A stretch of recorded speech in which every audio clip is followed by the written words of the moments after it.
Almanya'da yeni organ bağışı kuralları için milletvekili grubu. Benzer bir öneri 2020 yılında başarısız olmasına rağmen bir grup milletvekili şimdi organ bağışında itiraz düzenlemesini tekrar gündeme getiriyor.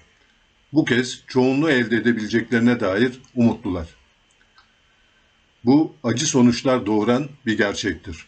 Almanya'da çok az insan organ bağışında bulunmak istiyor. Geçen yıl sadece yaklaşık 1000 kişi organ bağışında bulundu. Ancak şu anda yaklaşık 8400 hasta bir organ bağışını bekliyor. CDU milletvekili Gita Koneman, gerçeğin bir parçası da şu ki her gün 3 kişi nakil yapılmadığı için hayatını kaybediyor, diyor. Nakil yapılamayan hastaların ve onların yakınlarının yaşadığı çaresizliği şöyle anlatıyor. Bu durum sonunda çok çaresiz bir hal alıyor.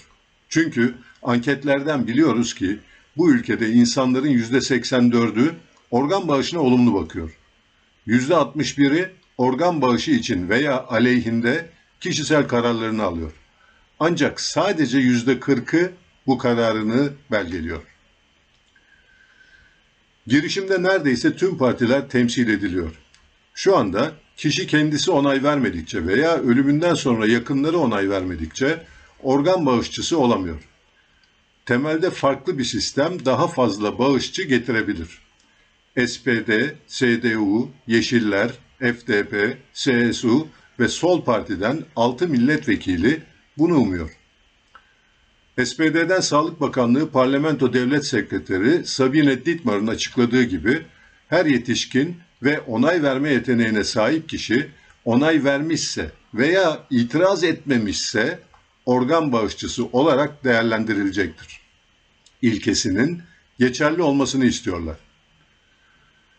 14 yaşından itibaren reşit olmayanlar itiraz edebilecek. 16 yaşından itibaren ise onay verebilecekler. Diğer tüm durumlarda ise ebeveynler karar verecek. İtirazın kolay olması gerekiyor. 4 yıl önce itiraz düzenlemesini getirme girişimi başarısız oldu. Girişimin öncülerine göre itirazın çok kolay bir şekilde yapılabilmesi önemli. Sol Parti'den Petra Side, hazır olmayan herkes her zaman itiraz edebilir ve eğer fikrini değiştirirse bunu da gerekçe göstermeden yapabilir diye vurguluyor. İtirazın örneğin cüzdanda taşınan bir kağıt parçası gibi kolayca beyan edilebilmesi gerektiğini belirtiyor. Yeşillerden Armin Grau, milletvekillerinin girişiminin 2 amacı olduğunu söylüyor. Birincisi, bağışçı sayısını arttırmak. İkincisi, toplumsal bir tartışma başlatmak. Böylece mümkün olduğunca çok insan organ bağışı yapıp yapmayacağına karar verebilir. Her bireyin özgür kararının itiraz çözümüyle hiçbir şekilde etkilenmediğini veya kısıtlanmadığını ifade ediyor. Federal Konsey'de benzer bir girişim. Yeni girişim Federal Meclis'te çoğunluk bulursa öneri gelecek yıl yasa haline gelebilir. Federal Konsey'de bir itiraz düzenlemesi talep ediyor. Birkaç eyalet ayın ortasında bu yönde bir girişim başlatmıştı.